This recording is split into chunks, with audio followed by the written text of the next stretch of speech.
graveyard's ghastly feast. The rain poured mercilessly on the small town of Ravensbrück. Its narrow streets glistened in the glow of flickering street lights, casting long, eerie shadows on the wet pavement.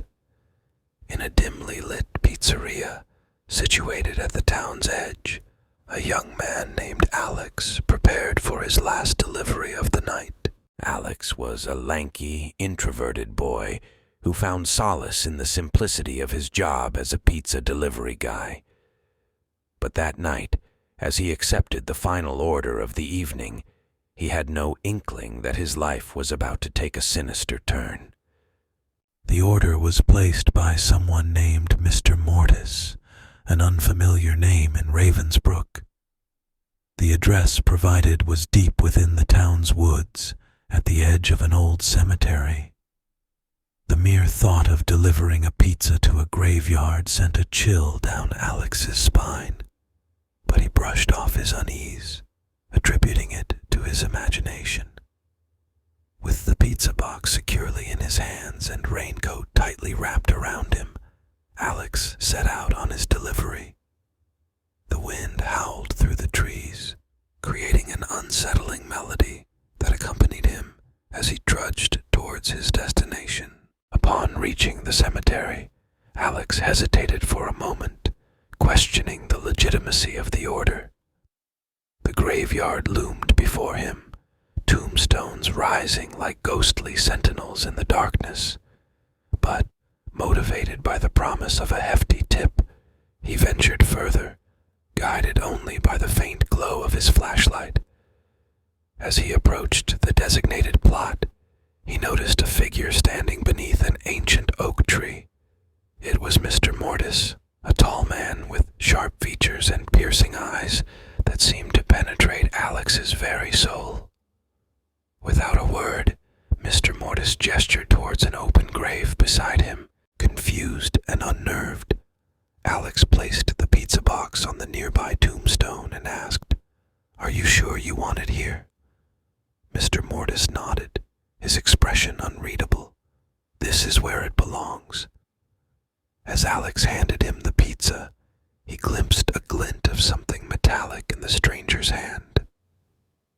Before he could react, Mr. Mortis swung a shovel, knocking Alex unconscious. When Alex woke, he found himself tied to a crude wooden table in a dimly lit room. The pungent smell of decay hung in the air. Before him stood Mr. Mortis, now dressed in tattered, blood-stained garments. "You're probably wondering why you're here," Mr. Mortis said, his voice dripping with malice. "You see, this cemetery has a dark secret. It craves fresh souls to sustain its power, and tonight, you're the offering." Fear gripped Alex's heart as he realized the dire situation he was in. Desperate, he wriggled and squirmed, attempting to free himself from his restraints. But his efforts were in vain. Mr. Mortis, seemingly impervious to Alex's struggles, raised his hand and chanted an incantation. The room filled with an otherworldly presence, and the walls seemed to pulse with an unnatural energy. Suddenly, the ground beneath the table shook violently, and a ghastly figure emerged from the shadows. It was a spectral entity, a grotesque amalgamation of decaying flesh and bone, its hollow eyes fixed on Alex. "No!" Alex screamed, his voice drowned by the unearthly wails of the creature. As it drew closer, he felt an icy grip envelop his soul, draining him of his very essence. In that moment of despair, Alex's mind raced. He recalled a story he had heard as a child about a cursed cemetery and a ritual that could banish the malevolent force. With newfound determination, he mustered the last ounce of his strength and recited the incantation he had heard in his youth. To his astonishment, the spectral entity recoiled, its form wavered, and it let out a deafening shriek. Seizing the opportunity, Alex chanted the incantation louder, his voice drowning out the creature's cries. As the final words left his lips, the room trembled, and the entity dissipated into an ethereal mist.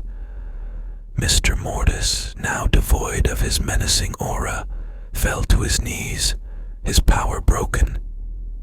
The rain outside ceased, and a serene silence enveloped the room.